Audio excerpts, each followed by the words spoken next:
Yes, guys, welcome back to the Fanboy. Thank you so much for tuning into this video. I'm going to be doing a bit of a unique video today, which, because you've read the title, you know it is Harry Potter Power Tier Rankings. So what that means is each tier, it represents, Tier 1 is most powerful, Tier 2 is second powerful, and then obviously Tier 3 is third powerful. I'm not going to be going below 3 today, but if you would like me to do,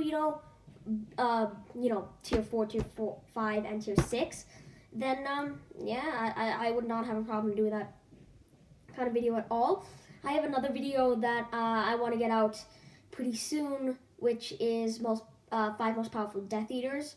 So I want to get that out soon as well. Now, I would like to say before I start this video that I would like to start launching more than one YouTube channel. Like, I'm a big sports guy, so I'd want to start a sports channel. I want to start a Batman channel. So I will say in a video if I start those channels. So there's something to look forward to. Anyway, without further ado, let's get started. So tier 1 is obviously, I don't think anybody had a doubt what tier 1 would be. Tier 1 is only 2 people, so it is by far the shortest tier.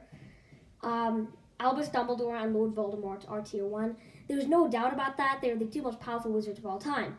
And yes, I know some of you are thinking, what about Gellert Grindelwald? So Grindelwald, Newt Scamander, Jacob Kowalski, Nicholas Flamel, all those characters are from Fantastic Beasts. This is strictly Harry Potter. So, once I've watched Fantastic Beasts and stuff, I would, I'd do a Fantastic Beasts tier ranking. Because there's young Dumbledore, there's Grindelwald. So I could do like a versus between those two if you don't want a power rankings one. We'll see how this video goes. I'll see. So obviously Albus Dumbledore and Lord Voldemort. So both are British half-blood wizards. They have quite a bit in common. They are the 2 most powerful wizards of all time. Arguably the most feared wizards of all time as well because of their capabilities. Now Lord Voldemort, his name striked fear into the name of. He put people like Grindelwald, Moody, Snape, he put those people to shame. His name struck fear into the hearts of his enemies, which makes him a formidable opponent because people are just too scared of him. And people, like Remus Lupin said, fear makes people do terrible things. So Voldemort has that control over people. As well as the fact that he thought he was the master of the Elder Wand, even though he wasn't. He was still able to perform incredible magic with that wand, including nearly destroying the shield that they had put up in the Battle of Hogwarts in Harry Potter and the Deathly Hallows Part 2. Now, Albus Dumbledore was the master of the Elder Wand before the Elder Wand's master was Draco Malfoy after Dumbledore.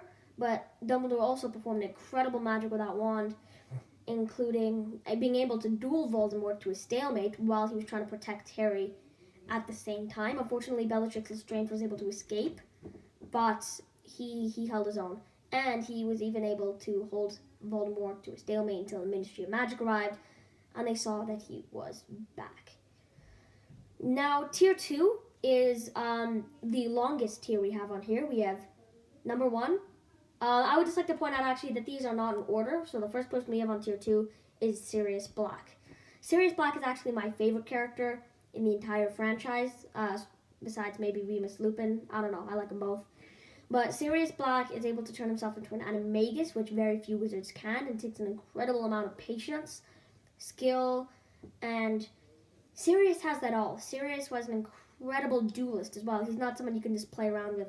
Sirius Black was able to defeat the infamous Death Eater, Antonin Dolohov, and was only killed by Bellatrix Lestrange herself, which brings us to another person on Tier 2, which is Bellatrix Lestrange. Bellatrix Lestrange was the one able to kill Sirius Black, and I know he just finished a duel with Dolohov and Lucius Malfoy while trying to protect Harry Potter at the same time. But yeah, Bellatrix was born into the House of Black, as was Sirius. Both British pureblood wizards and are actually related, but they hate each other guts, so yeah. The next person on this list is Antonin Dolohov. So he's also in Tier 2. Antonin Dolohov is an incredibly powerful wizard. He was actually able to kill Remus Lupin in the Battle of Hogwarts. He was the one who also held off Moody in the Battle of the Department of Mysteries. And he was one of the very few people in the Battle of the Seven Potters to be, attacked or hurt. Antonin Dolohov is an incredible dueler, and he was only defeated by the efforts of Harry, Hermione, and Ron. All three of them combined were able to take him out because it was 3-on-1. And I know they're just kids, but I feel like I think it's safe to say they're a bit more than just kids. At this point, they are considered of age. So, yeah, and Hermione used the memory charm on him. She put him in a full body binding curse, so there's really nothing that Dolohov could have done. But he was able to hold off Mad-Eye Moody and kill Remus Lupin, which is a very big feat at its own. And he was only beaten by Filius Flitwick, who was a dueling champion. So yeah. Next person on this list is Kingsley Shacklebolt. Kingsley Shacklebolt, I don't need to say anymore. He's an Auror. Aurors are dark wizard catchers. He got outstanding or exceeds expectations in all of his OWLs, which is exactly what it takes to be an Auror, so enough said. Severus Snape is also on tier 2. I don't know what to say. He's Snape. He invented Sectum Sempra by himself, which is a curse, which we've seen what that curse can do. It nearly killed Draco Malfoy when Harry Potter used it on him. And, well, the rivalry between Harry and Draco was really big, and they really did hate each other, but the level of extremeness, I guess, that Harry went to against Draco was a bit extreme, and that whole moment just shows how powerful Sectum Sempra is, and it was Snape who created it. Snape also created, I'm going to butcher this name, Volnara Senentor, I think the spell is used, or called. It's what Snape used to heal Draco after Harry shot Sectum Sempra at him in the Half-Blood Prince. Snape is the Half-Blood Prince, and he was an incredible potions master, knowing more than the textbook itself. He made his own notes. He scribbled all over that how the potion should really be made, and that's how Harry was able to join the Slug Club because of his incredible skill. That's how Harry knows what Sectum Sempra is, because of the book that Snape was using. That was a textbook, and Snape outsmarted the textbook, so, yeah, he's pretty powerful. He was also only killed by Lord Voldemort himself. I would argue Snape is the most powerful out of everyone I've just named in Tier 2. I would argue Snape is the most powerful. Snape could probably, if he had lived past the events of Deathly Hallows 2, he could have become the next Albus Dumbledore, the next Lord Voldemort. He could have outmatched them in a battle, because Snape died at the age of 38, I believe. Yeah, I think it was 38. Snape died at that age, and he may not have loved Harry. Some fans may not love him. The fandom is very divided, but you cannot deny Snape's power, as well as his love for Lily Potter. Which brings us to our final tier for this video, Tier 3. Now, I would just like to say, I know this video is running a bit long, but I had a lot of fun making it, and I hope you have a lot of fun watching it. Without further ado, the final tier. Now, Tier 3, I know I said I'm not doing these in order, but I would just like to say the most powerful character in Tier 3 is Mad-Eye Moody. Mad-Eye Moody, why was he in Tier 2? I'm sure a lot of people are thinking. I have a very good reason for that. In the Battle of the Seven Potters, he was the only one killed. In the Battle of the Department of Mysteries, he was beaten by Antonin Dolohov. And the time we see him in the series, he's past his prime. You know, he's like Darth Vader, I guess. Which reminds me, more Star Wars videos coming up soon on The Mandalorian, so stay tuned for that. He was like Darth Vader, you know, he had a mechanical eye. Not that Vader has a mechanical eye, but he's got a mechanical leg as well. He's past his prime. He can't do what he used to do. So Moody's he changed after a lot of that. He couldn't fight anymore. He had a larger chunk of his nose missing. He had scars all over his face.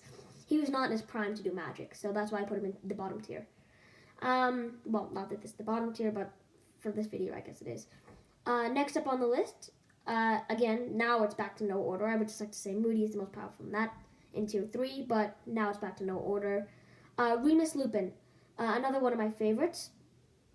Remus was friends with James Potter, like Sirius, is one of the creators of the Marauders map.